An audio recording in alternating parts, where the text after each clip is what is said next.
Sejam bem-vindos, sejam bem-vindas para mais um encontro, né, aqui nessa nossa escola. Hoje o tema sobre uma conversa que a gente teve no grupo de WhatsApp recentemente, né, aonde papo vai, papo vem. Eu falei para uma pessoa, para um outro aluno, que para tomar muito cuidado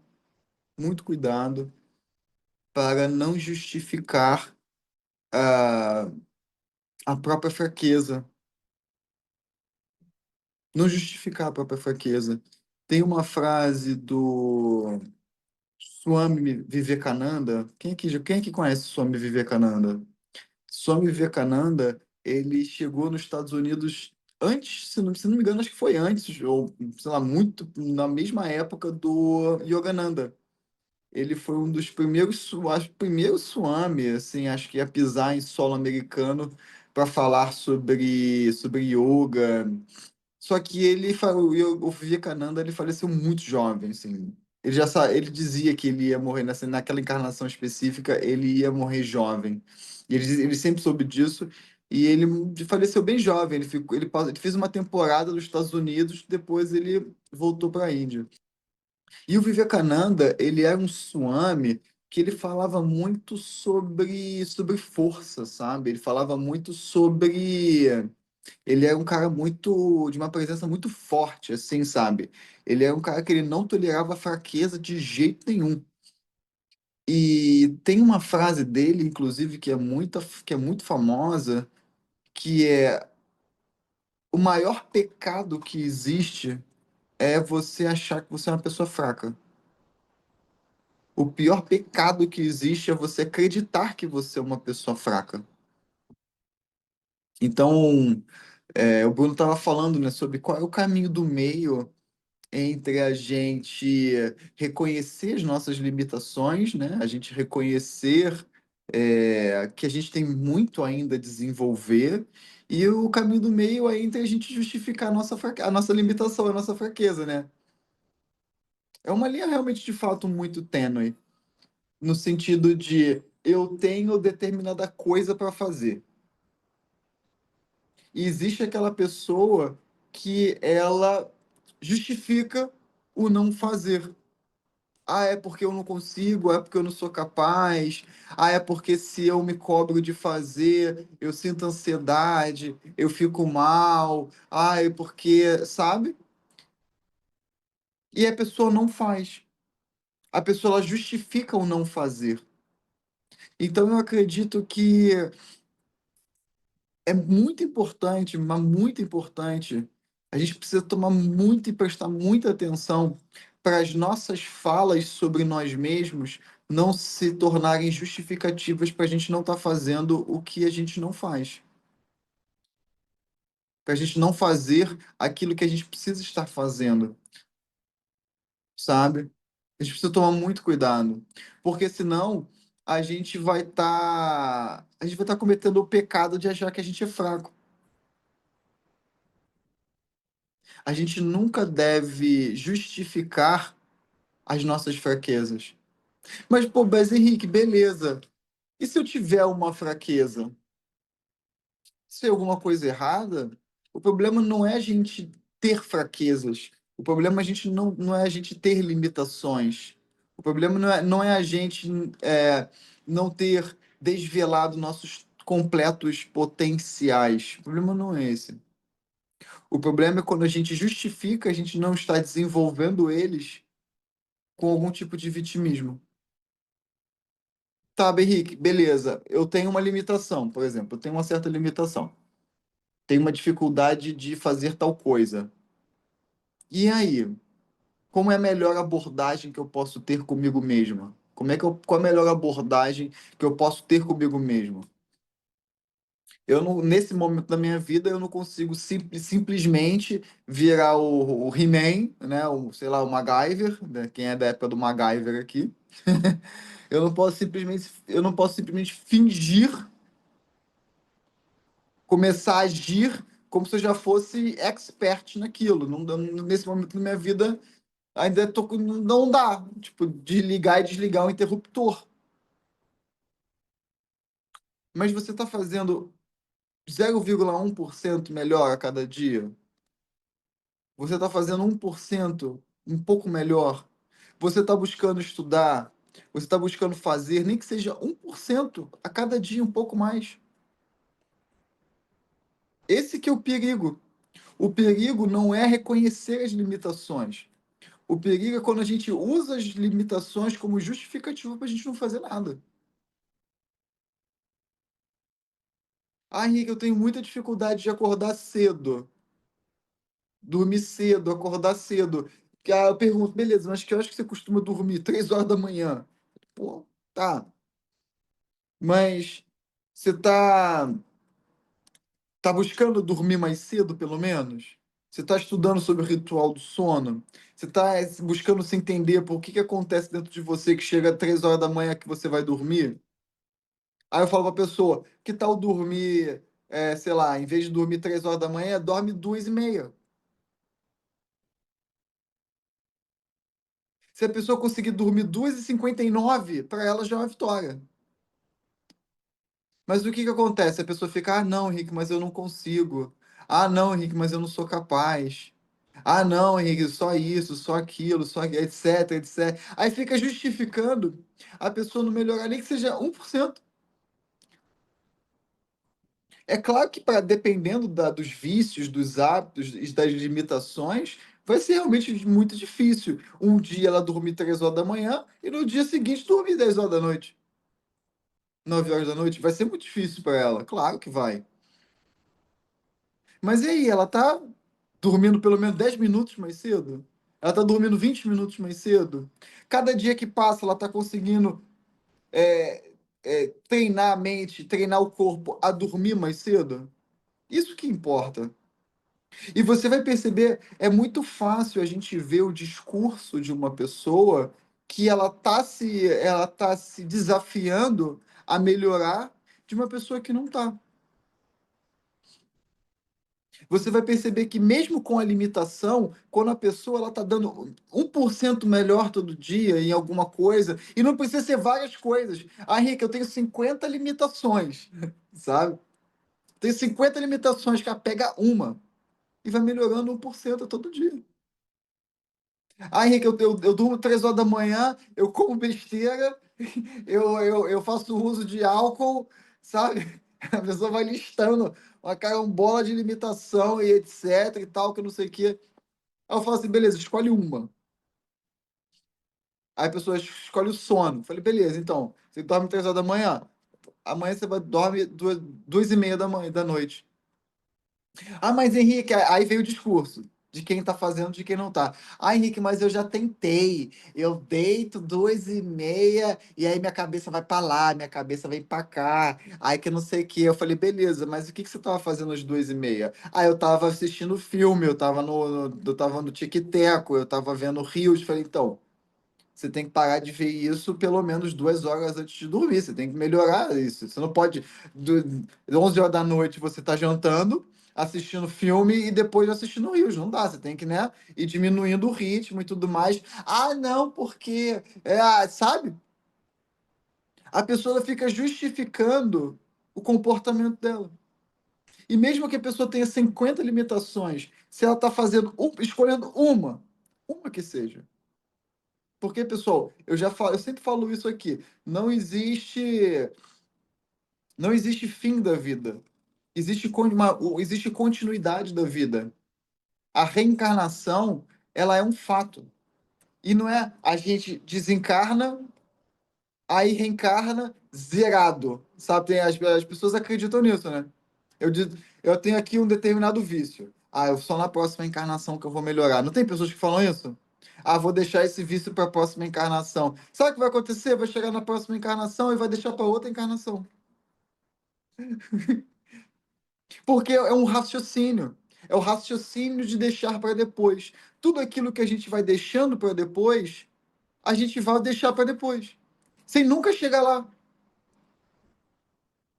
Quando a pessoa chega para mim, ah, não, Henrique, essa questão aqui eu vou deixar para a próxima vida.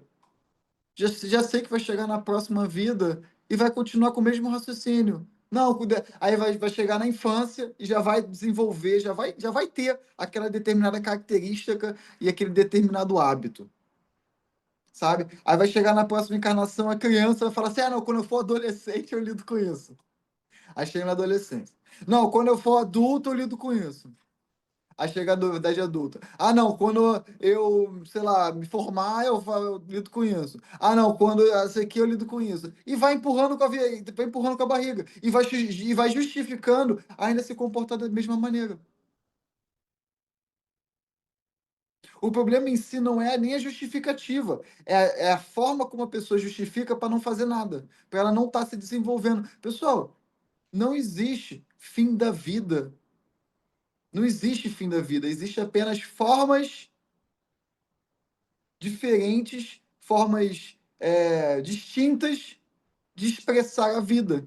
Seja num corpo físico, seja sem um corpo físico, seja numa dimensão mais material, seja numa dimensão mais sutil. Não existe fim da vida. A consciência não morre, sabe? Ah, eu ouço isso muito. Ah, mas Henrique, eu não sou capaz sei lá, de estudar algo novo, de me desenvolver, eu tenho limitação, eu tenho isso, eu tenho aquilo. Pessoal, não, a pessoa não precisa ser um Einstein nessa encarnação. Até porque o Einstein, para desenvolver o intelecto dele, não foi numa encarnação só. Para ele desenvolver aquele lado lógico, raciocínio lógico e intelectual, foram algumas encarnações, o quê? Cada encarnação de se desenvolvendo um pouco mais. Então, esse é o raciocínio que precisa mudar agora na vida de vocês. Tipo, agora. Não existe deixar para depois. Ah, mas Henrique, eu também não posso fazer que nem você e meditar 2, 3 horas por dia e tudo mais. Beleza, mas você pode meia hora.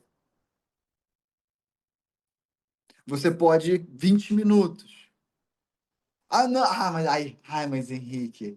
Ah, mas é meditar, né? Aí eu sento, aí o corpo dó. Ah, não, mas aí, Henrique, vou meditar e que não sei o que. Aí vai começar a criar, a pessoa começa a criar justificativas para não fazer. E a pessoa, pior do que isso, ela começa a acreditar que ela não é capaz de fato, quando na verdade ela é. Se hoje você não tem condições psicológicas de meditar durante 1 hora seguida, começa com o quê? 10 minutos, pô. Começa com 20 minutos, começa com meia hora e assim vai.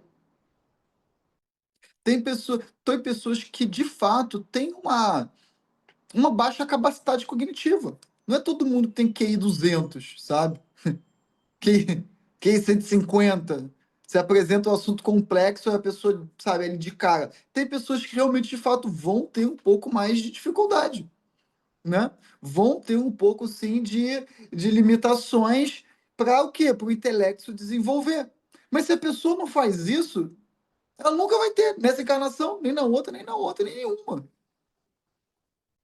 O que importa é você estar fazendo, pelo nem que seja 1% ao dia, você está buscando se desenvolver em alguma coisa, ou nas suas limitações.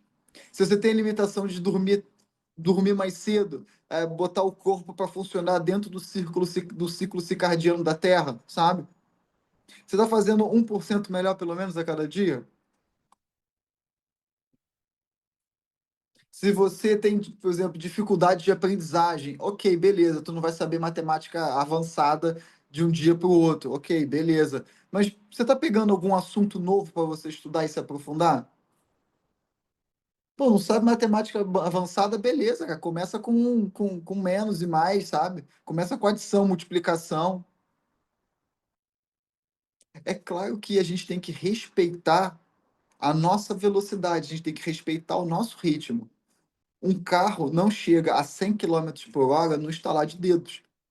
Tem carros que chegam em 10 segundos, tem carros que vão demorar 30 segundos. Mas todo carro, se você ficar com o pé no acelerador, ele vai chegar aos 100 quilômetros, não vai? Existe algum carro que, se você não fica lá numa linha reta, com o pé no acelerador, ele não chega a 100 quilômetros, uma hora ele vai chegar. A gente tem que respeitar o quê? O ritmo e a potência de cada carro. Cada carro vai ter uma potência diferente, vai ter um motor diferente, vai ter várias coisas diferentes, uma aerodinâmica diferente, mas todo carro tem potencial de chegar a 100 quilômetros. A gente tem que o quê? Respeitar o nosso ritmo. A gente tem que respeitar a nossa velocidade. Mas a gente tem que estar com o pé no acelerador. A gente não pode usar como justificativa a gente não conseguir fazer as coisas porque a gente é fraco. Ah, porque eu não consigo, porque eu não sou capaz. Pelo contrário, todo mundo tem todos os potenciais divinos. Todo mundo aqui tem todos os potenciais divinos de tudo. Não existe essa de. Eu ouço muito isso. Ah, não, Rick, mas. Ah, Jesus, né? Jesus está lá longe, né? Ah, não, Buda foi um cara especial. Pô, você também é um cara especial, você também é uma mulher especial. Assim como Jesus foi, Buda foi, Mahavira foi. Todo mundo foi. A diferença é o quê? Eles decidiram o quê? Se trabalhar ao longo das encarnações. Sem esse pensamento medíocre, esse pensamento pífio de eu não consigo, eu não sou capaz. É claro que consegue, é claro que é capaz. A questão é, todo dia você está ali escolhendo alguma coisa para você se trabalhar? 1% que seja, uma coisa, 1% dentro de uma coisa, você tem 50 limitações. Pô, escolhe uma. Melhor 1% a cada dia, uma. Eu lembro que quando eu tinha 20 anos, que eu comecei o caminho da meditação com mais disciplina, assim, com mais organização nessa encarnação, eu participei de um curso de yoga. Participei de um curso na verdade, foi um curso numa escola de yoga. E eles eram 5 sutras. Para quem não sabe, sutra é como se fosse uma frase de um conhecimento. Eles deram 5 sutras. Eu lembro que quando eu acabei esse curso, eu escolhi um sutra. E eu fiquei trabalhando ele todos os dias durante 2 anos da minha vida. O sutra era aceitar as pessoas e as situações como elas são. Porque de todos os sutras, esse é o que eu tinha mais dificuldade. Tinha uma dificuldade muito grande que é aceitar as pessoas e situações como elas são. Então eu acabava tendo que muita raiva, né? Muita impaciência. Então eu comecei a trabalhar esse sutra dentro de mim. Eu comecei a, todos os dias, eu ficava repetindo para mim, aceitar as pessoas, as situações como elas são. Eu consegui no dia seguinte? Claro que não, no dia seguinte já estava eu já não aceitando nada, não aceitando ninguém, com a mente toda turba, sabe? Criando problema na minha vida, sabe? E eu fiquei 2 anos, eu esqueci os outros sutras, sabe? Eu nem quis saber dos outros sutras. Falei, não, esse é o que eu mais preciso. Alguns eu tinha um pouco mais desenvolvido do que outros, mas esse eu tinha quase nada desenvolvido. Então eu peguei esse susto. Durante 2 anos, de todos os dias, eu colava um post-it no meu computador, na parede, em tudo que é lugar, para eu me lembrar. Aceitar as pessoas e situações assim como elas são. E tinha hora que eu falava, mas gente, o que que é aceitar a pessoa, sabe? Eu tinha uma dificuldade tão grande que eu não sabia nem filosofar sobre isso, eu não sabia nem teorizar. Beleza, mas de aceitar as pessoas. O que que é aceitar as pessoas, situações como elas são? Eu ficava comigo mesmo. Eu não tinha professor, eu não tinha guru, eu não tinha nada disso, eu não tinha mente consciente lá para perguntar, pô, professor, eu tô com dificuldade para o que que é aceitar as pessoas, situações como elas são. Me ajuda aí, sabe? Eu tinha que. Era eu comigo mesmo, sabe? E eu ficava sentado em meditação e eu ficava aceitar as pessoas, situações como elas são. Pô, mas que raio que é isso, gente? O que que é isso? Como é que eu faço isso? Como é que eu viro essa chavinha? Eu não sabia. E eu fiquei meses, 1 ano, 2 anos. Aí depois meditando, lendo, sabe? Aí comecei a pegar livro do, sei lá, do Osho, livro do do Tolle, livros assim da yoga, de swamis, sei lá, de tudo que é jeito. Eu comecei a pegar livros assim, sabe, antigos, Vedas e tudo que é lugar, budismo. Comecei a ler para ver se eu entendia o que que é aquilo, sabe? Comecei a ler sobre o Alan Watts, né, do taoísmo. Teve um dia que simplesmente, de tanto pensar, assim, de tanto refletir e de tanto buscar praticar, foi virando uma chave aos poucos na minha vida, sabe? Eu fui começando a entender o comportamento, eu fui começando a entender a dinâmica mental, o que que eu precisava para aceitar as pessoas e situações como elas são, sabe? Eu fui percebendo a minha falta, inclusive minha falta de humildade, sabe? Eu fui aceitar as pessoas e situações como elas são. Aí eu comecei uma hora, eu falei, beleza, vou começar por mim mesmo então, vou praticar comigo mesmo. Vou me aceitar como eu sou, sabe? Então eu comecei a aceitar que eu não aceitava, sabe? Isso, a minha primeira aceitação, inclusive, foi essa. Eu comecei a aceitar que eu não aceito. E isso me trouxe uma certa paz, me trouxe uma certa leveza. Eu falei, pô, funciona esse negócio. Eu comecei a entender. Eu comecei a parar de esperar que eu aceitasse. E simplesmente aceitei que eu não aceito. E essa foi a minha primeira aceitação. E aí eu entendi um pouco. Eu entendi 1%. E aí eu fui entendendo sobre desapego, sabe? Eu fui entendendo, a partir da minha própria experiência, a importância de você dar o seu melhor naquilo que você pode, dá o seu melhor naquilo que você pode, com aquilo que você tem, na situação que você se encontra. Dá o seu melhor. Solta o resultado. Solta o resultado nos pertence a gente. E eu fui entendendo sobre aceitar as situações. Eu dou o meu melhor na situação. O que vai acontecer de fato a partir daí eu não tenho controle. E então eu fui entendendo sobre idealização, eu fui entendendo sobre expectativa, eu fui entendendo sobre várias coisas. Porque eu comecei com uma simples frase: aceitar as pessoas e situações como elas são. 2 anos. 2 anos para entender. Tem gente que um mês, eu não sei, já não quero mais, porque eu não consigo. Cara, uma semana. Henrique, eu quero meditar, mas eu não consigo meditar. Eu estou com muita dificuldade. Eu acho que meditação não é para mim. Quanto tempo que você está praticando? 2 semanas. Falei, tá de brincadeira, né? Sabe? Então, eu peguei de 5 sutras, eu peguei um único sutra. E eu fiquei durante 2 anos, todo dia ali, sabe? 0,5%, 0,1%. Eu comecei do nada, sabe? Eu comecei cru, comecei sem nada. Peguei essa frase, beleza, vou pegar ela. E eu comecei sem nada. Tinha livro, eu não tinha arte de inteligência artificial. Na época, acho que na época mal tinha Google, sabe? Era eu comigo mesmo, sentado, refletindo, pensando. Diante das situações da vida, tipo lá, tô lá no trânsito, tô indo pra faculdade, tô no trânsito. Aí daqui a pouco você começa a ficar meio irritado no trânsito, né? Aí você fica, aí daqui a pouco vem aceitar as pessoas, situações como elas são, beleza. Tem a situação aqui, tem o trânsito. Aceitar esse trânsito que tá trânsito, tem que aceitar o trânsito. Eu ficava comigo mesmo assim, não tá trânsito, tem que aceitar que tá trânsito. Vou fazer o quê? Vou ficar reclamando do trânsito? Reclamar do trânsito vai me dar alguma coisa? Não vai, então tem que aceitar esse trânsito como ele tá acontecendo. E óbvio que no início eu tinha muita dificuldade. Mas eu falei, não, eu tenho que aceitar o trânsito, pô, sabe? Eu não fiquei com um pensamento infantil de, ai, não, eu não posso me cobrar de aceitar o trânsito, porque aí eu fico, sabe, com isso. Ai, me dá ataque cardíaco. Que fico com ataque cardíaco? Que morra, sabe? Mas eu tenho que aprender esse negócio aqui. Que morra. Mas eu vou aprender a aceitar a situação como ela é. Não tem justificativa, sabe? Não tem de tipo, ai, não, é porque Jesus aceitava, Buda aceitava, porque, né? Já eram iluminados, sabe? Não faz o menor sentido.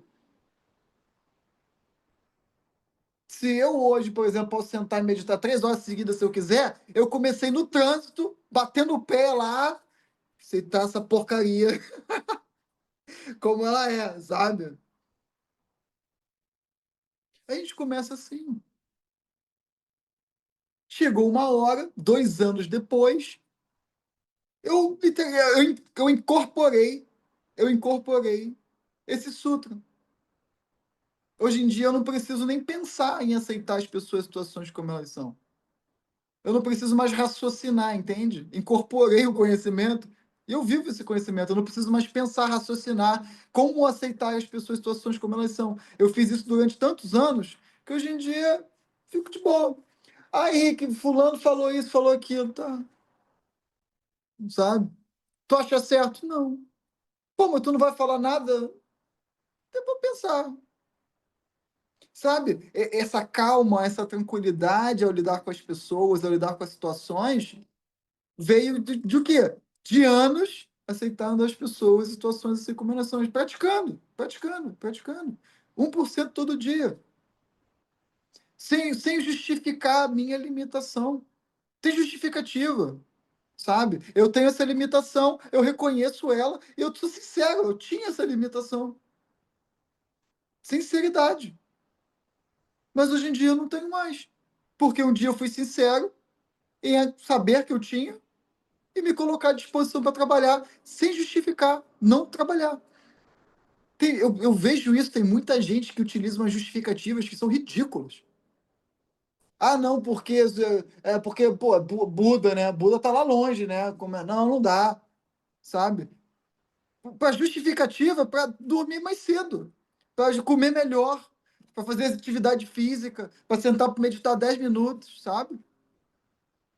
A pessoa tá lá xingando todo mundo, mentindo, caluniando. Aí você vai conversar com a pessoa.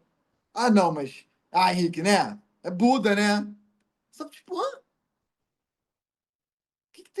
que tem o fiofó a ver com as calças, sabe? São coisas diferentes. O fiofó é uma coisa, a calça é outra. Você consegue tirar a calça, o fiofó continua, pô.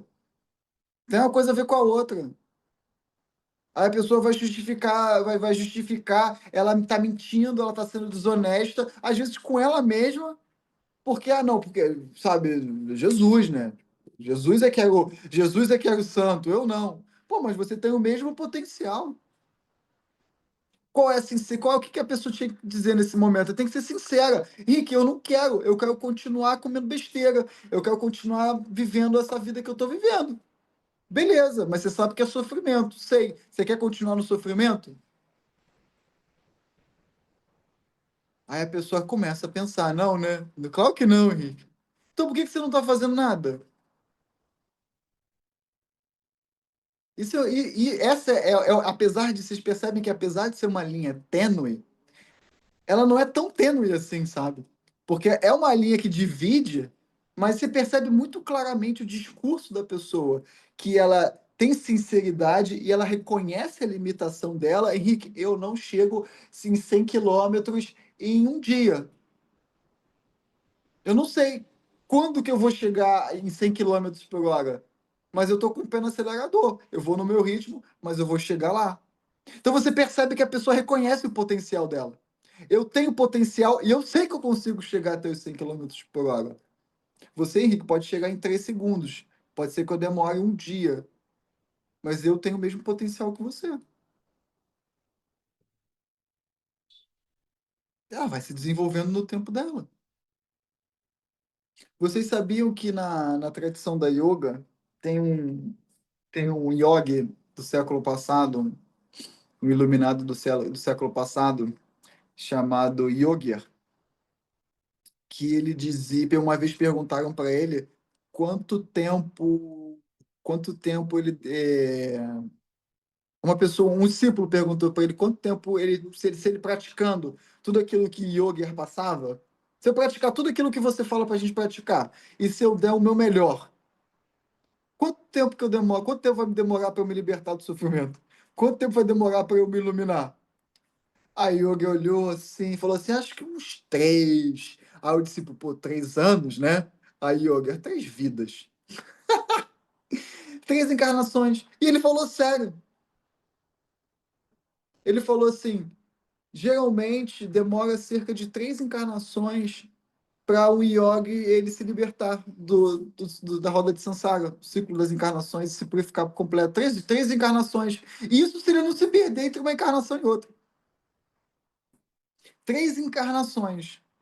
Ele falou assim: a partir do momento em que a pessoa ela entra no conhecimento genuíno que leva de fato à libertação, porque tem muito conhecimento aí que é dito espiritual que não leva à libertação de coisa nenhuma, né? leva a mais sono, leva a mais aprisionamento, né? Então, quando a pessoa, por exemplo, ela tem a benesse, ela tem um mérito, ela tem a bênção de encontrar, por exemplo, um mestre que ela vai poder ali acompanhar e aprender com ele ou com ela, boa parte da vida, é um mérito muito grande, porque vai fazer essa pessoa não se perder. E realmente, de fato, vai ensinar, pela própria experiência de libertação do professor ou da professora, a fazer aquela pessoa seguir. Então, o Yoga falou. Quando a pessoa chega na presença de um mestre ou de uma mestra, ou com conhecimento, é uma bênção, sabe? Mas a partir do momento, chegou ali, 3 encarnações. Yogi falou, na primeira encarnação, a partir do momento que toma contato com o conhecimento, falou, uma encarnação é muito difícil. Ele falou assim, não, não acontece. Uma encarnação não acontece, por quê? Porque a humanidade tem muito karma. O indivíduo tem muito karma. O indivíduo tem muita limitação, tem muito sankara, tem muito falso conhecimento. Então tem muita coisa, sabe? A primeira vida, pessoal, basicamente é só limpeza. A primeira vida, de uma maneira geral, é só limpeza, sabe? Segunda encarnação, o Yoga falou: olha, às vezes pode até acontecer. Às vezes a pessoa, ela, na primeira encarnação, ela começa muito jovem, sabe? Às vezes começa muito jovem e a pessoa, ela, na primeira encarnação, desenvolve-se a vida inteira. Vai que a pessoa, na primeira encarnação, entra muito jovem no caminho e se mantém no caminho até desencarnar. Então, vamos supor que a pessoa começa com 20 anos, muito jovem, para começar um caminho genuíno de espiritual, muito jovem, 20 anos. Se a pessoa morre com 80, são 60 anos se trabalhando. É um tempo considerável. Chega na segunda encarnação, se der tudo certo, a pessoa não se perder, se manter e tudo mais. Imagina, começa muito jovem de novo. Pode ser que na segunda encarnação a pessoa se liberta. Pode acontecer, né? Vai que a pessoa tivesse mérito e tudo mais. Beleza, ótimo, ela consegue. Mas ele falou, é raro. Pode acontecer, pode acontecer. Não, não é impossível de acontecer e acontece. Mas não é tão comum. O mais comum é na terceira encarnação, que a pessoa já vem praticamente preparada, direcionada para isso. Ela já vem com essa urgência espiritual, sabe? Ela já vem já sabe, com aquela inquietação. Ela já vem muito bem preparada, sabe? Mas aí, 3 encarnações. Quem é que vai? 1% em 3 encarnações todo dia, pessoal? Pô, não importa quando vai chegar lá, o que importa é, eu tô dando o meu melhor, eu tô fazendo 1% todo dia. E sabe por que que a gente tem tantas poucas pessoas iluminadas? Porque, de uma maneira geral, as pessoas têm esse pensamento medíocre de eu não consigo, eu não sou capaz, sabe? De não reconhecer o seu potencial, de não reconhecer que pode chegar lá. Uma vez eu estava conversando com os mentores espirituais, e eu até escrevi essa minha conversa com os mentores no Histórias de um Médium. Quem aqui já leu vai lembrar. Uma vez eu estava conversando com eles, e eles disseram que quando um ser em trevas ele desperta para a luz, ele passa na frente ele passa na frente de muita gente. Eu fiquei muito intrigado com essa fala. Eu perguntei por quê. E aí eles falaram que geralmente os seres em trevas, como eles viveram na dor durante muito tempo, eles são geralmente egos muito maduros. Então não tem essa de não consigo, não sou capaz, sabe? Se você pega um ser em trevas que desperta para a luz, não, agora eu quero trabalhar para Deus, eu quero fazer o bem e tudo mais, eles passam na frente de uma galera. Não tem essa de eu não consigo, eu não sou capaz, sabe? É por isso, por exemplo, que o amadurecimento do ego, ele começa antes do fator da transcendência do ego. Um ego que é imaturo, ou seja, um ego que não reconhece os seus poderes, é por isso que o poder do subconsciente foi o primeiro clube do livro que a gente deu, porque se um ego não consegue se desenvolver como indivíduo, não consegue reconhecer os seus poderes como, não consegue reconhecer os seus poderes como indivíduo, ele não vai conseguir ter momentos de transcendência. Ele não vai. Imagina, a pessoa começa a ter mais comunicação com a divindade. A pessoa começa a ter mais comunicação com esse campo infinito de sabedoria, inteligência e energia. Aí só que a pessoa tem um ego imaturo. Aí a divindade inspira assim, fala assim: "Ó, Letícia, é o seguinte, tu vai largar tudo que você está fazendo hoje e você vai viver 5 anos lá no mosteiro do Tibete, do Lama do Rinpoche Shang Zhuang Vong. E aí, Letícia vai fazer o quê? Ah, não, não consigo. Não, 5 anos vivendo lá no mosteiro. Pô, mas não vou poder mais beijar na boca durante 5 anos? Não. Não, e vou comer o quê? Vou comer lá aqueles remeletes dele lá? Ah, não, não sou capaz. Ah, não, a divindade me inspira outra pessoa para isso. Ah, não, mas e o Domingão do Faustão, né? E aí, sabe? E o Big Brother, eu não vou saber quem ganhou o Big Brother esse ano. Não dá. Pô, 5 anos eu vou perder a Copa do Mundo, né? Sabe? Não vou acompanhar meu time de futebol, não vou mais, né, tomar meu vinhozinho. Pô, a própria divindade está inspirando. Não consigo, ah, não, eu não consigo, não sou capaz, manda outro, manda outro no meu lugar. E a pessoa perde uma baita de uma oportunidade. Agora vamos supor um ser em trevas. Viveu na dor, causando dor, sentindo dor, sofrimento no talo, 24 horas por dia. E o ser com ego maduro, né? Porque se tem uma coisa que amadurece o ego, é dor, né, pessoal? Se tem uma coisa que a gente já conversou sobre isso nessa aula. Desafios são aquilo que amadurece o ego. O ego não amadurece no conforto. O ego amadurece no desconforto. Tem coisa mais desconfortável do que viver nas trevas? Não, não tem, né? Aí o ser em trevas, beleza. Vou me libertar. Não, eu vou começar esse caminho de libertação. Eu vou começar esse caminho de iluminação espiritual. Não importa o que aconteça. Beleza, a divindade chega para esse ego e fala assim: ó, 5 anos lá no Tibete, no mosteiro Chimpanzé, lá do não sei das quantas. Pô, a divindade nem acabou de falar, já tá com a mala pronta. A divindade, mas eu nem falei quanto tempo você vai ficar, não interessa quanto tempo eu vou ficar. Tá falando para eu ir, eu vou. É para ficar o quê? 10 anos, a vida inteira? Não tem problema. É isso que vai me libertar? Não tem problema, eu vou. Pessoal, quando um ser em trevas, quando ele decide que vai se iluminar, e a divindade inspira, ele sai na frente de geral. Nem pergunta se vai ser fácil, se vai ser difícil. Isso vai me conduzir para o meu objetivo? Vai. Então, bora. Isso vai me conduzir para o objetivo que eu quero, que é a libertação do sofrimento? Vai. Bora. Não tem essa de não consigo, não tem essa de não sou capaz, não tem essa de, ai, vai me dar nervoso, vai me dar não sei o quê. E não tô nem aí. Eles passam na frente de uma carambola de gente que fica empurrando a vida com a barriga, sabe? Que fica, ai, não consigo, ai, não sou capaz, ai, por que isso? Ai, por que se acontecer isso? Ai, mas não tem isso. E eles vão trancos e barrancos, né? Erram, acerta, erra, acerta, mas vai. Por isso que o Swami Vivekananda falou, o pior pecado que existe é você acreditar que você é fraco, porque aí você não sai do lugar.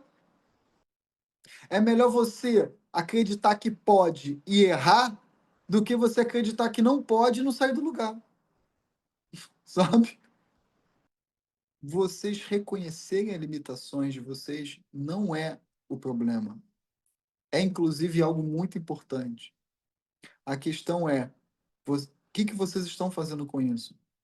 Vocês estão pegando as limitações de vocês, as imperfeições de vocês os hábitos nocivos, os vícios de vocês, e vocês estão buscando justificá-los, aí a pessoa, por exemplo, tem vício em álcool, drogas, etc. Beleza. Aí a gente vai conversar com a pessoa. Mas e aí? O que que você vai fazer com isso? Ah, não, sabe o que acontece? Eu fumo porque a minha mãe me bateu, porque o meu pai me bateu. Tudo bem, seu pai te bateu, sua mãe te bateu, sinto muito, ok, beleza. Mas isso não pode ser justificativa para você continuar usando. Pode ter sido uma forma de fuga? Pode. Mas você não pode usar isso como justificativa. Porque às vezes nem isso. Às vezes a pessoa cria coisas na cabeça para ela simplesmente continuar justificando a não caminhada. O problema não é reconhecer as limitações. O problema é usar de justificativas para vocês não estarem, nem que seja 1% a cada dia, em uma limitação que seja, quebrando essa limitação, se desenvolvendo. Nem que seja 1% por dia. Uma coisa que a rede social fez, por exemplo, foi quebrar essa noção de tempo, ritmo, sabe? Porque que acontece? Na rede social, todo mundo parece que, por exemplo, da parte espiritual da coisa, todo mundo parece iluminado, né? Na rede social, todo mundo parece iluminado. Na rede social, todo mundo parece o quê? Parece que já chegou lá. Então, a nossa geração, essa geração atual e as gerações que estão por vir, elas estão perdendo a noção de sacrifício. Elas estão perdendo a noção de sacro ofício. E elas conseguem projetar as suas limitações. Lembra da aula sobre a dinâmica da paixão? Elas conseguem projetar as suas limitações e viver e viver aquilo na vida de uma pessoa que ela nem conhece. Por exemplo, se eu tenho o desejo de ser uma pessoa espiritualizada, eu posso seguir no Instagram uma pessoa que eu acredito que seja espiritualizada. E eu ensino, me espiritualizo. Eu ainda me apaixono por uma pessoa, por uma tela, que eu nem sei quem é, que a pessoa faz da vida. E eu acho que eu vivo a espiritualidade através daquela pessoa. Eu satisfaço o meu desejo de ser uma pessoa espiritualizada, vendo fulano ou fulana espiritualizado. E a gente vai perdendo a noção de sacrifício. Sacro ofício, ofício sagrado. E o que, que é ofício sagrado? O que, que é o sacro ofício? É quando eu me abstenho de um prazer momentâneo, efêmero, rápido, para eu obter um prazer muito mais satisfatório e significativo no futuro. O que é mais satisfatório? Encher a cara, usar drogas ou ter uma mente clara e sóbria a longo prazo? O que é mais satisfatório? É claro que uma mente sóbria, uma mente clara. Ah, Henrique, eu não sei não. Eu falei, então você precisa parar de usar droga. Porque se você não tem hoje uma mente sóbria e uma mente clara, é porque você não sabe o tamanho do prazer que é você viver de maneira consciente. Ah, Henrique, mas eu nunca tive essa experiência, eu não sei nem o que que é isso, mas eu posso falar para vocês, eu tenho, e eu posso dizer para vocês que o prazer é muito melhor do que beber álcool, porque eu também já bebi álcool. Muito melhor você ter clareza, sobriedade, consciência para você caminhar no mundo, viver as relações de maneira consciente, viver as relações de maneira consciente, viver essa vida de maneira consciente do que viver doidona, chapado. Muito melhor. Já tive nos dois lados. Eu posso dizer que a sobriedade, a clareza, a leveza e a consciência é muito maior, muito melhor. O prazer é muito maior. Só que para isso eu preciso me abster do quê? Eu preciso me abster dos prazeres efêmeros. Eu preciso me abster desses prazeres. Então, isso é sacro ofício. Eu me abstenho de prazeres momentâneos para eu obter prazeres muito mais satisfatórios no futuro. A nossa geração, a humanidade, por conta dessas redes virtuais está perdendo a noção de sacro ofício. As pessoas hoje em dia não abrem mão de mais nada de prazer, né? As pessoas veem os outros na internet simplesmente performando lá um ator ou uma atriz de pessoa espiritualizada, de pessoa fitness, de família e casamento maravilhoso, quando nem conhece muitas vezes, sabe? E as pessoas acham que o quê? Que o cara chegou lá. Vamos supor que realmente, de fato, a pessoa tenha realmente chegado lá, independente da área da vida. Pô, essa pessoa teve que abrir mão de muita coisa para chegar lá, sabe? Essa pessoa teve que sacrificar muitas coisas da vida dela para ela chegar lá. Só que aí na internet a gente vê o quê? Tudo pronto. E a gente acha que a pessoa não teve sacrifício nenhum para chegar lá. A gente dá essa impressão de que foi fácil, sabe? Dá a impressão de que foi fácil a pessoa chegar lá. Dá a impressão que o quê? Que a pessoa nasceu na família mais maravilhosa do mundo, teve todo o apoio do mundo, sabe? Não passou por dificuldade nenhuma e simplesmente já chegou lá. Dá essa impressão. E a gente perde a noção de sacrifício. A gente perde a noção de sac... A gente perde a sensibilidade, a gente perde a noção, o raciocínio de que para eu ter um prazer duradouro e significativo da vida, eu vou ter que sacrificar algumas coisas. E o que é sacrificar? Literalmente, eu vou ter que me abster de prazeres efêmeros para eu chegar lá. De início, pessoal, o que é mais prazeroso? Sair com as amizades para sentar no boteco, ficar discutindo futebol, Big Brother, ficar flertando enquanto bebe cerveja? O que é mais prazeroso? Isso de início? Isso ou sentar para meditar e sentir todos os desconfortos da vida, sabe? Sentir as dores, trabalhar em si, ficar lá no sutra, lá, aceitar as pessoas, situações como elas são. O que é mais prazeroso? De início, obviamente, pessoal, para uma pessoa que não tem amadurecimento ou transcendência egóica, o mais prazeroso vai ser isso, vai ser ir pro bar, pro boteco, chegar lá, ficar lá conversando, sambando e bebendo cerveja e chegando em casa doidão, e no dia seguinte, e repete isso no final de semana seguinte. Mais, isso é muito mais prazeroso. As coisas do mundo, pessoal, elas são prazerosas. O Espiritismo fala que esse mundo é um mundo de provas e expiações. Eu não gosto muito desse termo, eu gosto de falar que esse mundo é o mundo das seduções. Esse mundo é muito sedutor, pessoal. Tudo é milimetricamente calculado e criado para seduzir a gente a continuar nesses prazeres pequenos. A gente não almejar prazeres maiores. Então, o que é mais prazeroso? As coisas do mundo ou sentar para meditar? Ou sentar para ler um livro de fé que às vezes não vai entender de início? Ou ficar lá pensando nos sutras? Obviamente que é mais prazeroso ir para o mundo. É por isso que nesse planeta as pessoas elas só começam um caminho genuíno espiritual quando o sofrimento fica insuportável. Porque esse mundo das seduções, para a pessoa abrir mão de um certo prazer efêmero, é porque a pessoa já está no fundo do poço, já, sabe?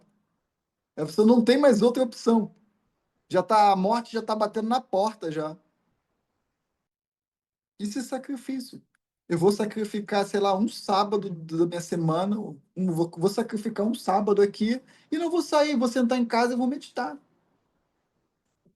Ah, dia de semana eu trabalho, eu estudo, tem muito tempo que eu não sei o que, beleza, mas eu tenho tempo no final de semana. Ah, mas afinal. Né? Tem gente que não abre mão nem de um dia, sabe, da semana. Não abre mão de uma noite da semana. Não tô nem falando do final de semana, pode ser qualquer dia da semana, a pessoa não abre mão de nada. Não abre... E o que é esse abrir mão? Abrir mão de um prazer, né? Se vocês tiverem noção do que eu já não sacrifiquei nessa minha vida para meditar, para investir tempo, dinheiro. Eu falo o que eu já gastei de dinheiro em curso, vivência, retiro e várias coisas. Pessoal, eu já teria comprado um apartamento. Foi fácil, sabe? Se eu tivesse pego esse dinheiro que eu investia durante a minha vida toda para o meu autoaprimoramento e tivesse investido, hoje eu estaria comprando um apartamento tranquilamente, assim, um apartamento top ainda por cima. Mas eu decidi que eu queria me libertar do sofrimento. Esse era o meu objetivo. Eu tive que sacrificar, eu tive que abrir mão. Enquanto os meus amigos estavam lá indo no bar beber ou pra noitada, eu estava em casa sentando, meditando. Eu tive que sacrificar. E se hoje eu posso dizer para vocês, muito humildemente, que eu vivo em um estado de paz na maior parte do tempo, que eu vivo um estado de integridade comigo mesmo, se hoje eu me sinto competente, se hoje eu tenho segurança para falar a verdade, para sustentar as dificuldades das outras pessoas, de ter clareza e ao mesmo tempo sensibilidade sobre as questões dos outros, é porque eu tive que sacrificar muito, muito tempo da minha vida, tive que sacrificar muitos prazeres efêmeros para eu poder me desenvolver para isso. Pô. Hoje em dia, a humanidade, essas gerações perderam totalmente a noção do que é sacrifício. Ninguém quer abrir mão de mais nada. Ninguém quer sentir desconforto nenhum. Nada, zero. E o pior de tudo, ficam criando justificativas ridículas. Ficam criando justificativas ridículas para se manter nesse estado de fraqueza, nesse estado de mediocridade. Uma coisa que falou que é realmente, de fato, muito importante é essa integridade, sabe? É no sentido de eu não quero ser a melhor versão do Henrique. Eu quero ser a melhor versão do Bruno, sabe? Eu quero ser a minha melhor versão. E isso realmente, de fato, é muito importante. É replicar o conhecimento, não replicar personalidade, sabe? Porque isso é muito comum no meio espiritualista. As pessoas elas querem pegar a espiritualidade e elas querem dizer o que que é espiritualidade. Elas querem pegar a espiritualidade e falar assim, ó, a espiritualidade é isso aqui, é andar dessa maneira, é se vestir dessa maneira. Querem criar meio que uma caricatura da espiritualidade, sabe? Que a pessoa espiritualidade é aquela pessoa pobre, barbuda, sabe? Aquela pessoa que mal toma banho, sabe? É aquela pessoa que ela não tem bem material, que vive praticamente na sarjeta, ou que fica falando pausadinho, bonitinho, que não sei o quê, sabe? Quando, na verdade, a espiritualidade ela é muito ampla, sabe? Ela tem uma infinidade incrível de formas de se expressar. Então, realmente é isso. É pegar a verdade, o conhecimento verdadeiro e aplicar na própria vida, no próprio jeito de viver. Se Deus quisesse se expressar da mesma maneira para todo mundo, só teria um único ego, né, pessoa? Só que a gente vive num universo de infinitos egos. Se só existisse uma única forma de se expressar correta, só existiria um único ego, pô. Lidar com as diferenças, ser diferente nesse sentido, é de fato realmente muito importante. E eu ainda digo para vocês, eu pego muito leve com vocês. Tem gente que me chama, para vocês verem, eu acho que o Ocidente, de uma maneira geral, pelo menos o Brasil, é tão imaturo, é tão infantil, que as pessoas me chamam de grosseiro, me chamam de rabugento e etc. Mas é sério, vocês tinham que ler, vocês têm que ler. Os swamis, os sikhs e etc. da Índia, os mestres budistas do Zen, por exemplo. Pessoal, eu pego muito leve com vocês. Com ele, eles são muito mais papum do que eu. E eu ainda ouço, eu ainda tento convencer, sabe? Eu ainda tento conversar, eu ainda tento mostrar. Eu pego, não, mas senta aqui comigo, vamos ser que, sei que lá. Pô, vai ler o livro desses mestres. Vai ler o livro de discípulos desses mestres. Não, com eles não tem muito disso, não, sabe? Tem uma frase do Swami Vivekananda, já que a gente está falando dele, que também é muito legal, que ele fala assim: o que faz um homem erguer-se e trabalhar? Força. Força é bondade, fraqueza é pecado. O melhor guia na vida é a força. Descarte tudo que te enfraquece, não tenha nada a ver com isso. Tipo assim, descarte tudo que te enfraquece. Ah, mas é minha mãe, descarta. Tá te enfraquecendo? Descarta. E pessoal, eles faziam isso mesmo. Ah, mas é minha mãe, descarta. Descarta no sentido de, tipo assim, se você tem que viver, morar sozinho, passar dificuldade, não tolere nada que te enfraquece. Se sua mãe é uma pessoa que te enfraquece, você vai ter que virar as costas para tua mãe e seguir tua vida. Não, mas é minha mãe, sabe? E eu ainda sento, falo sobre a importância da independência financeira, né? Da autonomia, da liberdade financeira. Eu sento e falo, eu explico, olha, não sei o quê. Eu falo sobre monomito, eu falo sobre mitologia, antropologia, sociologia, sabe? Eu ainda dou a volta, sento, explico, falo sobre vários para a pessoa entender que, olha, você precisa se desvincular, você tem uma dependência emocional com a sua mãe e tudo mais, que não sei o quê. Pô, com eles, descarta, sabe? Tira da tua vida, acabou. E se vier de chororô, de mimimi, e ele ainda fala, tá chorando por quê? Tá esse comportamento infantil ridículo. Com, com esses é assim, era assim, sabe? Eu ainda pego leve. Como é que a gente sabe no caminho espiritual, ou em qualquer outro caminho, seja espiritual ou não, como que a gente sabe se a pessoa, ela realmente, de fato, ela vive aquilo que ela ensina? A gente precisa ter uma certa percepção, né? A gente tem que observar a vida da pessoa. Por isso que tem, por isso que vocês já perceberam que é, depois do advento da rede social, esse negócio de espiritualidade ela deu um boom. Por quê? Porque é muito fácil você enganar na internet. Porque a única forma, não existe outra, pessoal. A única forma de você saber se a pessoa vive o que ela prega é você conhecendo ela, não é? É você convivendo com ela, não tem outra opção. Como que você sabe que uma pessoa, se um mestre espiritual de fato vive aquilo que ele ensina? Você tem que ter uma certa convivência, sabe?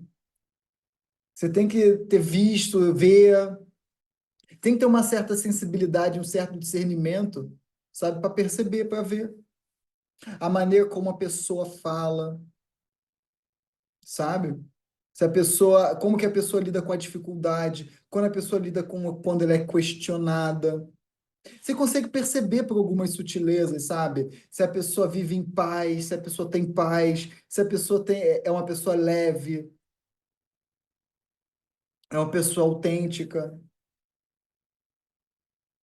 Você tem que ter uma certa convivência para você não cair nessas furadas. É por isso que depois da internet deu um boom de gente espiritualizada, né? Deu um boom. Apareceu gente não sei das quantas. Por quê? Porque é muito fácil enganar. Na internet você não tem convivência. Então você pode enganar muito facilmente.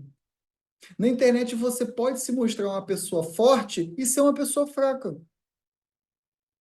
Mas como que eu vejo isso? Pelo resultado.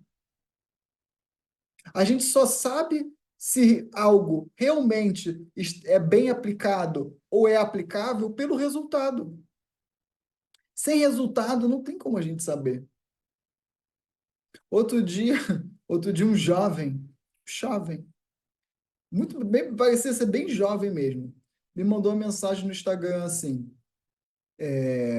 Henrique, eu gostaria de te ajudar você a faturar 7 dígitos no digital através do autoconhecimento da espiritualidade. Esse é o meu nicho principal.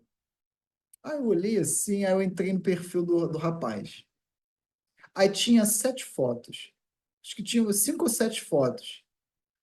Mas o menino, eu fui conversar com ele assim, porque, sabe, de vez em quando eu tenho paciência para essas coisas assim, sabe? E eu fui conversar com ele. Eu falei assim para ele, rapaz, você fatura 7 dígitos assim na tua vida? Aí ele falou, não. Então como é que você pode me ensinar a faturar uma coisa que você não fatura? Se você, porque as fotos do menino eram fotos assim que, eu vou ser bem sincero, eram fotos feias, sabe? Eram fotos de uma pessoa totalmente descuidada com a vida, sabe?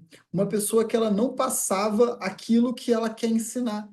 Ela não passava, ela não passava aquilo que ela que queria me oferecer. Tipo assim, eu quero te oferecer você faturar 7 dígitos, mas ela mesma não fatura. Então, como é que ela vai me ajudar nisso?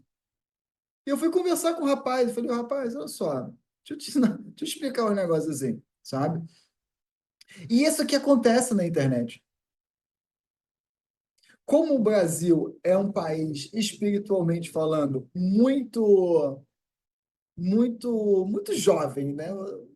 Vou falar de uma maneira tranquila, né? É um país muito jovem, espiritual, assim, digamos. O brasileiro não tem muita noção, não tem muito exemplo de pessoas realmente, de fato, espiritualizadas.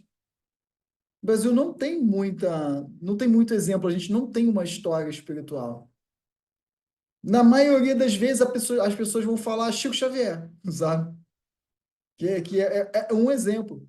Mas se a gente pegar, por exemplo, a história oriental, acho que tem milhares de exemplos, né? A gente tem milhares de mestres e mestras que têm como exemplo de fala, de comportamento, de atitude. Aqui no Brasil a gente não tem, sabe? Então, qualquer pessoa ela pode se comportar de qualquer maneira e falar que é espiritualizada. E quem é que vai dizer o contrário? Não tem exemplo. Não tem muita coisa. Não tem muito. Por exemplo, eu tava conversando com a Carla esse final de semana, né? Tá, a gente tava brincando. Eu já dei esse exemplo aqui. Eu brinco com vocês sobre o exemplo da escola do orgasmo. Já falei sobre isso, né, em algumas aulas. Eu brinco dizendo escola do orgasmo. Eu, Henrique, eu já tive orgasmo. Eu sei que é orgasmo porque eu já tive. E aí eu vou começar a ensinar para vocês como ter orgasmo. E eu começo a falar da experiência do orgasmo. Eu começo a falar sobre como chegar lá, sobre o que que é, o que que eu sinto, o que que eu percebo, o que que eu penso no momento do orgasmo ou tendo um orgasmo. Eu já tive essa experiência. Então, eu abro a escola do orgasmo. Só que vamos supor que um aluno X, um aluno fulano, ele decide querer ensinar o orgasmo também. Só que ele nunca teve um orgasmo. O que que ele vai fazer? Ele não vai falar da experiência dele. Ele vai falar da minha experiência do orgasmo, como se fosse dele. Mas ele não teve a experiência. Todas as religiões são baseadas nisso. Todas as religiões são baseadas em alguém que teve um orgasmo, que tinha orgasmo, e alguém simplesmente decidiu falar sobre a experiência dele. Porque se você realmente, de fato, teve o orgasmo, você não precisa falar sobre a experiência de uma outra pessoa. Você não passa adiante o conhecimento da outra pessoa. Você passa adiante o seu conhecimento da sua experiência. Porque, pessoal, orgasmo é um só, né? Cada pessoa vai ter uma experiência diferente no orgasmo. Mas é tudo orgasmo, não é? Então, se eu abro a escola do orgasmo, porque eu já tive o orgasmo, e o aluno fulano, ele teve um orgasmo, ele não vai falar do meu conhecimento sobre o orgasmo, não é? Ele vai falar do conhecimento dele, ele vai falar da experiência dele. Eu tive a experiência, eu passei a experiência adiante. Como chega lá? O aluno fulano teve a mesma experiência. Ele vai falar da minha experiência? Não, ele vai falar da experiência dele. Ele vai passar adiante a experiência dele. O que são as religiões? Pessoas falando sobre a experiência de quem teve, mas a própria pessoa não teve. Só que é muito fácil, hoje em dia, com internet, você enganar. Você pode, por exemplo, ter um mestre espiritual sem nunca ter conhecido ele. O que antigamente era uma coisa impossível. Você tinha que ir até o mestre, não é? Você tinha que ir até ele, passar um tempo com ele, conviver com ele, e depois você volta, e depois você vai de novo, não é? Antigamente você pode ter contato e nunca sai de casa. Aí fica fácil enganar, fica fácil ser enganado. E aqui no Brasil, quem é que de fato a gente tem de história de fato de alguém que teve orgasmo? Então, como, por exemplo, eu, Henrique, tive um orgasmo. Se eu assisto uma pessoa falando sobre o orgasmo, eu já tive experiência, tá? Se eu assisto uma pessoa falando sobre orgasmo, eu vou saber se a pessoa está mentindo ou não. Por quê? Porque eu já tive experiência, sabe? Eu já tive experiência. Eu sei como é que é. Então, se uma pessoa está falando sobre orgasmo, eu vou saber se a experiência dela é real ou não. Por quê? Porque eu também já tive experiência. Agora, vocês, por exemplo, que nunca tiveram experiência, e vocês estão ouvindo uma pessoa falar sobre orgasmo, como vocês vão saber se é real ou não? Vocês nunca tiveram experiência. Aí complica, né? O que tem de hoje em dia pessoas aí falando sobre orgasmo, pessoal, sem nunca terem tido, é muito alto. Muito alto. Vocês não têm noção. Vocês, vocês não têm noção. É muito alto. Só que é fácil de enganar. É fácil de enganar e hoje em dia ainda tem vários atalhos, né? Tem vários subterfúgios. Por exemplo, orgasmo. Eu vou continuar esse exemplo do orgasmo, né? Vocês vão rir, mas é verdade. Vocês vão rir, mas é verdade. O que que acontece? Eu quero ter orgasmo, mas eu não consigo, eu tenho dificuldade de chegar lá. Mas eu quero ter a experiência. Então o que que eu faço? Tomo Viagra, não é? Quando uma pessoa toma, quando um homem toma Viagra, ele tem um orgasmo? Não, ele tem o quê? Uma ereção. Mas ele não tem orgasmo. Não é um orgasmo real, não é? E mesmo que ele venha a ter orgasmo, não é um orgasmo causado por ele mesmo, pela própria experiência. Ele está usando Viagra, não é? Se não tivesse Viagra, ele não teria orgasmo, não é? Na espiritualidade a gente tem o quê? O chá, não é? O chá é o Viagra. A pessoa toma o chá, não, porque eu estou tendo uma experiência sublime com Deus e com a divindade. É real. Quando a pessoa toma, quando a pessoa toma o Viagra, a ereção dela é real? É real. Mas ela tá pela própria consciência dela, pelo conhecimento? Não, ela está sendo o quê? Estimulada quimicamente. É a mesma coisa com o chá. A miragem dela, a experiência dela é real? É real, ela está vivendo aquela experiência. Mas ela está sendo, na verdade, impulsionada por um fator químico, não tá? Não é pelo conhecimento. Ela não entendeu a espiritualidade e ela está vivenciando o conhecimento. Ela está tomando Viagra espiritual, pô. Ela não entendeu a espiritualidade. Ela não entendeu o conhecimento que levou ela àquele estado. Ela simplesmente o quê? Tomou uma substância. Que quando acabar o efeito, ela vai voltar ao estado normal. Depois que o efeito do Viagra acaba, o que que acontece? Né? O negócio não sobe. Quando acaba o efeito do chá, aí acabou os insights espirituais. Acabou a intuição, acabou isso tudo. A pessoa volta para o sofrimento. Uma pessoa que toma Viagra e tem orgasmo, ela pode falar sobre orgasmo? Fica essa pergunta, né? Ela pode falar? Ela tem autoridade para falar? Ela teve orgasmo. Olha, poder falar até pode, mas vocês vão perceber que a experiência dela vai ser muito fraca, vai ser muito frágil, vai ser muito fugaz, porque ela precisa de uma substância para isso. E a gente consegue perceber isso como? Pela própria fala da pessoa. A pessoa não precisa hoje em dia mais se desenvolver espiritualmente, basta tomar um chá. A pessoa pode falar sobre espiritualidade? Ela pode, mas vocês vão perceber que existe uma limitação muito grande. E o preço é alto, né, pessoal? O preço é alto. O risco é alto e o preço é alto. Hoje, é como eu digo, aqui no Brasil, como eu estava dizendo, perdão, aqui no Brasil, a gente tem muitos poucos exemplos de mestres que realmente, de fato, tiveram a experiência de transcendência, a experiência de unificação, para a gente falar sobre isso, para a gente ter como exemplo, para a gente ter como modelo mesmo, sabe? A gente tem muitos poucos exemplos. Então, quando a gente vê um, a gente não sabe se reconhecer se é real ou se não é.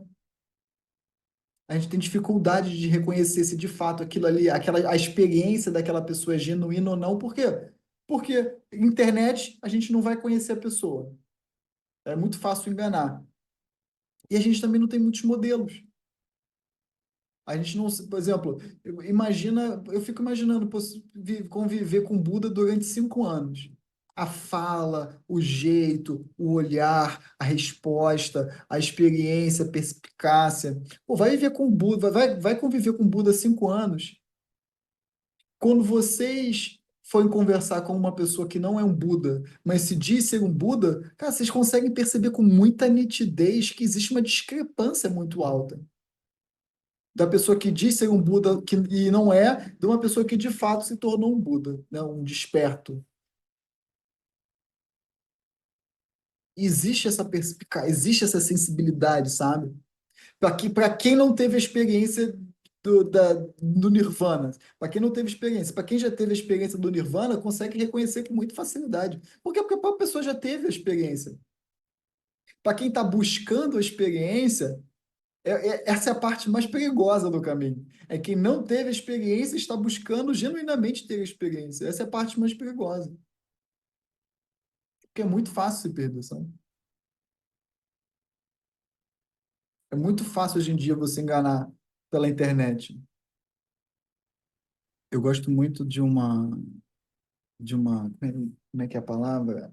Da abordagem budista em relação a isso. Porque o Buda é um cara muito inteligente, né? Então, toda a prática budista, ela, ela tem dois lados muito importantes. Vocês vão ver isso na aula, no estudo sobre o caminho óctuplo do budismo que eu estou gravando. Vocês vão ver muito isso. O pensamento budista, ele não apenas fala sobre você abster-se de coisas ruins, mas ele também fala sobre o compromisso com as coisas boas. Então, o pensamento budista, ele não fala assim, você tem que se abster de rede social, por exemplo. Mas porque senão fica uma coisa muito muito ampla, sabe? Muito vaga. Eu tenho que me abster de beber. Tá, mas aí, o que que eu faço? Sabe?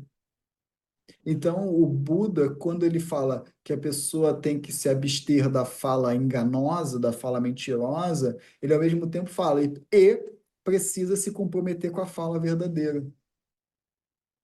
Porque eu vejo que às vezes muitas religiões elas falam tudo aquilo de mal que a gente tem. Por exemplo, existem os 7 pecados capitais. Beleza, mas existem quais são as sete virtudes divinas? Não tem, né? Então eu vejo que as religiões elas falam muito sobre o que a gente não deve fazer, mas não falam sobre o que a gente deve fazer. Por isso que eu gosto muito do pensamento budista, porque eu comprei recentemente um livro que se chama As Seis Perfeições para o Budismo. Ou seja, 6 virtudes que toda pessoa ela deve se desenvolver se um dia ela quiser chegar no lugar do Buda. Toda pessoa iluminada tem que ter, ela precisa desenvolver essas 6 virtudes. Então, não é só você se abster das redes sociais, não é só você se abster disso, não é só você se abster daquilo. Você precisa também se comprometer com aquilo que tem de bom. Ou seja, você sabe os benefícios da prática da yoga. Você teve benefícios tanto físicos, mentais, e você teve benefícios espirituais. Você teve benefícios espirituais, porque não é por acaso, eu vou começar a fazer yoga e o meu irmão que questões com drogas, ele sai de casa quando eu vou começar. Isso é um benefício espiritual. A luz estava entrando na sua casa. A psicosfera da sua casa, ela aumenta de vibração que você percebe que tem certas pessoas que não conseguem ficar. E isso é bom, isso é maravilhoso. Você está protegendo o quê? Espiritualmente a tua casa, está protegendo a psicosfera da tua casa. Então, não é só você se comprometer, não é só você se abster, da preguiça. É você se comprometer com os benefícios também. Entende? Porque senão a gente fica num pensamento muito religioso, um pensamento muito de culpa, sabe? Porque se a gente fica pensando só naquilo que a gente tem que se abster, a gente vai criando complexo de culpa. Porque eu não estou conseguindo, porque isso, porque aquilo. Mas quando você cria o compromisso com alguma coisa de bom, sabe? E é uma coisa que falta muito para nós ocidentais, falta muito essa questão de compromisso. A gente só pensa naquilo que a gente, a gente só pensa naquilo que a gente está perdendo. A gente só pensa naquilo que a gente tem que deixar de fazer. Mas a gente não pensa no compromisso que a gente tem que ter com os benefícios. Sabe? Não é só se comprometer com a meditação, não é só se comprometer com a yoga, não é só se comprometer com a prática objetiva, é se comprometer também com os benefícios. É se comprometer com a felicidade, sabe? É se comprometer com o bem-estar. E se eu me comprometo com o bem-estar, então a meditação se torna uma ferramenta para o bem-estar, entende? Isso é o benefício do compromisso. Porque, Adriana, você, com o seu grupo, vocês fizeram durante uma semana que depois se estendeu por 30 dias. Sabe por quê? Porque vocês assumiram um compromisso uma com as outras. Teve uma aula aqui, por exemplo, que eu falei para uma aluna para ela se comprometer em meditar durante uma semana e mandar o relatório para. E ela fez. Ela não conseguia, nunca conseguiu meditar durante muito tempo na vida. Mas é como ela assumiu esse compromisso comigo, com ela mesma e com toda a turma, ela fez. Porque ela assumiu um compromisso. Então, quando a gente se compromete, quando a gente assume verbalmente, eu me comprometo a fazer isso durante tanto tempo e tudo mais, é muito mais fácil da gente conseguir fazer. Então, não é só um compromisso em abster-se, é um compromisso também de realizar aquilo que eu preciso, aquilo que é bom. Me comprometer com a saúde, me comprometer com o bem-estar, me comprometer com a alegria, com a felicidade, com a lealdade, me comprometer com isso tudo, sabe? Não é só pensar naquilo que você vai perder, ou não só pensar naquilo que você tem que se abster, mas pensar também naquilo que você vai ganhar, se comprometer com os benefícios, se comprometer com aquilo que é bom. Não é só ficar pensando fixamente naquilo de ruim que você tem que evitar. Não funciona muito, fica capenga, sabe? Você tem que se comprometer com aquilo que é bom também, com aquilo que faz bem. A pessoa, por exemplo, que ela está parando com um vício em álcool, por exemplo, ela tem que se abster do álcool. Beleza, tem. Mas ela também tem que se comprometer com alguma coisa. Ela tem que se comprometer com a sobriedade. Beleza, mas o que ela vai fazer com a sobriedade? Ah, ela vai melhorar o trabalho dela, ela vai fazer isso, ela vai fazer aquilo, ela vai estudar, ela vai. Ela precisa se comprometer com alguma coisa. Eu vou me abster do álcool, mas eu também vou me comprometer com alguma coisa. Se abster só por se abster, fica capenga. A mente da pessoa vai ficar fixada naquilo que ela está deixando de fazer, mas ela precisa se comprometer com alguma coisa que ela vai começar a fazer, que é o lado positivo, se comprometer com a sobriedade e o que ela vai fazer com a sobriedade dela. Isso vai dar motivação, sabe? A gente precisa pensar nesse sentido também. E como disse Vivekananda, descartar tudo que te enfraquece. Descarta tudo que te enfraquece. Eu receito para as pessoas que eu atendo a pessoa se abster de rede social, descartar. Eu falo assim, não tem maturidade para ter rede social? Não tenha, pô. Nem todo mundo tem maturidade para ter rede social, não. Rede social já é um negócio que vicia por existir. Foi criada dessa maneira. Então, se a pessoa não tem maturidade, não tenha. Ah, mas Henrique, aí eu fico sabendo de como, não vai ficar sabendo de nada, sabe? Vai procurar outros meios mais saudáveis, vai voltar a ler jornal, sabe? Vai voltar a ler revista, sei lá. Entra no site específico da notícia, lê a notícia, sai, sei lá. A pessoa ela vai ter que se rearranjar. A humanidade sempre foi assim. Eu receito, falo assim, se abster de redes sociais por, sei lá, 3 meses, 4 meses. Não tem maturidade, tem que descartar o que te enfraquece. E olha que eu falo para vocês, eu ainda pego leve. Só. Eu ainda pego leve. Vocês têm que entender, pessoal, que a gente não tá, a gente está nesse planeta aqui para se libertar do sofrimento. A gente só encarna para isso.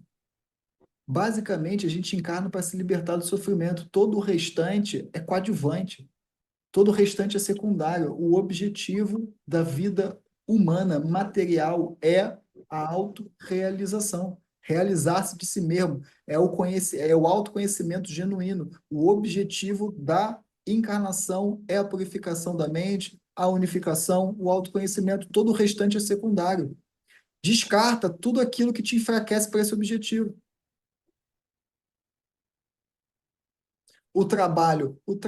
As relações são ótimas maneiras da gente amadurecer o nosso. Quer amadurecer o ego de vocês? Assume um compromisso profissional, sabe? O trabalho, a família, as relações, tudo isso são ferramentas, são formas de auxiliar o nosso trabalho de amadurecimento e transcendência do ego. Se o trabalho de vocês está enfraquecendo esse objetivo, descarta. Não tem dinheiro que compre isso. Às vezes, pessoal, dinheiro, inclusive, enfraquece quando não é utilizado dessa maneira e faz a pessoa se perder nesse planeta também. Dinheiro, obviamente, é um facilitador, não é? O dinheiro não é um problema. O dinheiro é um facilitador. Só que tudo que existe nesse mundo, as coisas do mundo, deveriam ser ferramentas para facilitar, impulsionar a nossa caminhada espiritual, que é o quê? É o autoconhecimento. Se tem uma coisa que impulsiona demais o autoconhecimento, é uma relação. Casa para você ver, senão vai aparecer lá as tuas sombras, se não vai aparecer tudo. Henrique, eu comecei a me relacionar, comecei a ter ciúme. Tá lá a projeção, né? Quem assistiu a última aula, tá lá a projeção. Se tem uma coisa que impulsiona demais o autoconhecimento para quem de fato quer se conhecer, são relações. Trabalho também. Eu não consigo, eu não sou capaz. Aí, sabe, aparece um desafio no trabalho e a pessoa já começa a entrar e aparece a imaturidade. O objetivo da nossa encarnação, pessoal, é esse. Descarta tudo aquilo que enfraquece quanto a isso. Descarta mesmo, joga fora, paga, fica um tempo sem. Eu estou falando para vocês de uma alma que já caminhou o suficiente nesse planeta, sabe? Estou falando de uma alma que já caminhou o suficiente. Não vale a pena. No final, vocês vão ver que não vale a pena. Tudo isso que enfraquece, que faz a gente se perder.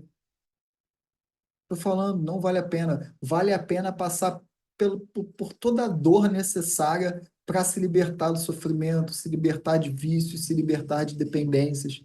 Todo sofrimento, toda dor vale a pena. Não vale a pena ficar se perdendo. Estou falando para vocês. Não vale a pena.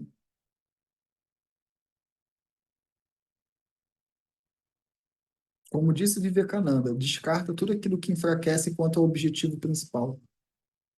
E aprendam a utilizar as ferramentas do mundo, utilizar as coisas do mundo como ferramentas para impulsionar isso. Não é? Imagina, pessoal. Outro dia eu estava querendo saber uma coisa muito específica.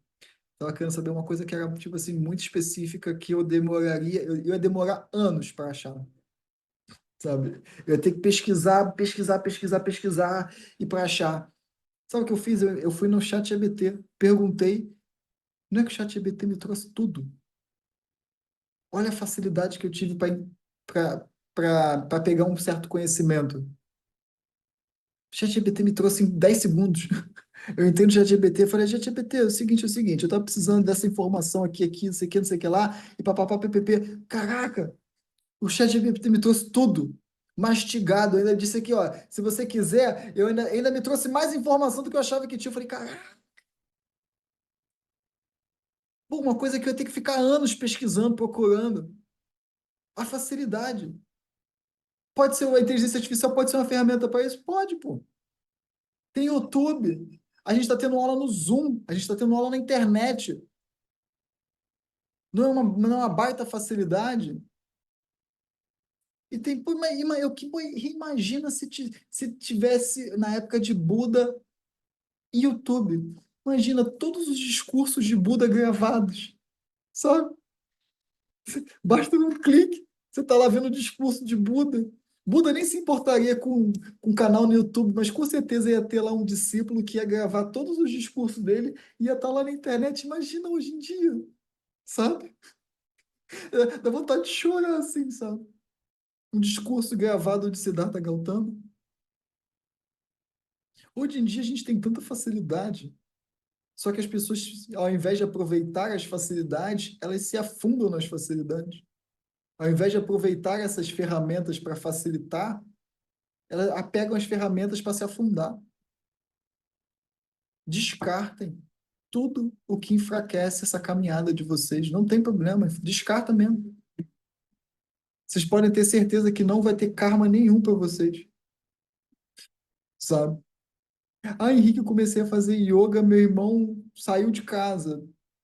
Deus abençoe. Quando Deus entrou na tua casa, quando a divindade entrou na tua casa, seu irmão saiu pela porta. Ou seja, não era nem para ele estar ali. Nossa, mas eu estava ajudando meu irmão. Pois é, mas você ajudar o teu irmão estava te prejudicando. Então, para vocês verem, quando Deus entrou, a pessoa saiu. Então não era nem para estar ali. Quando vocês começam a focar a vida de vocês nisso que eu estou falando para vocês, o que não é, sai. E tem que deixar sair, tem que permitir sair mesmo. E o que é esse Deus entrar na minha vida?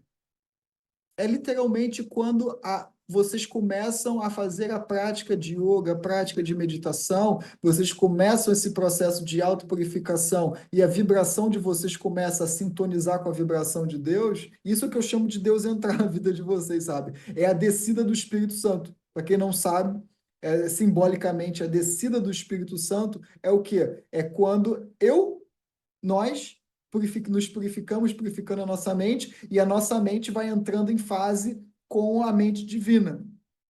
E aí é como se literalmente Deus descesse para a nossa vida, o Espírito Santo descesse em nossas vidas. E aí certos milagres começam a acontecer. Na verdade, não é que certos milagres começam a acontecer. A nossa vida interna e externa começa a sintonizar com Deus, sabe? Então, aquilo que não está na frequência divina ou que não tem um significado divino, sai da nossa vida. Eu não preciso fazer nada, pessoal. Vocês não precisam fazer nada nesse sentido. Façam as práticas de vocês, buscam purificar, busquem o autoconhecimento, busquem as virtudes, que vocês vão perceber o quê? Que o que não tiver um significado divino na vida de vocês, inclusive as dores, vai sair. Vocês não precisam expulsar, vocês não precisam nem mandar embora. Sai! Não é para a pessoa estar ali. Vocês não precisam fazer nada nesse sentido. A pessoa sai. Deus entra, o Espírito Santo desce, entre aspas, né? A mente entra em fase, o que não é, sai. Quem não é também sai. E tem que deixar aí. Descarte tudo aquilo que impede vocês de fazer esse movimento. Eu preciso fazer esse movimento. Descarta o que impede. E vocês vão perceber que ninguém vai ficar sozinho, ninguém vai ficar sozinha, sabe? Ninguém vai viver uma vida de austeridade excessiva. Ah, meditar 1 hora por dia. Nossa, isso é austeridade excessiva. Né? A nossa sociedade ocidental, ela é muito doida, né, cara? É muito desvirtuada, é muito contra a cultura. Vida de austeridade, tipo assim, a meditar 1 hora por dia, nossa, você se sacrifica, sabe? Como se fosse uma coisa, tipo assim, uma austeridade, sabe? É muita imaturidade, né? Muita imaturidade espiritual. A gente está aqui para isso, pessoal. Então, beleza. Vou finalizar a gravação.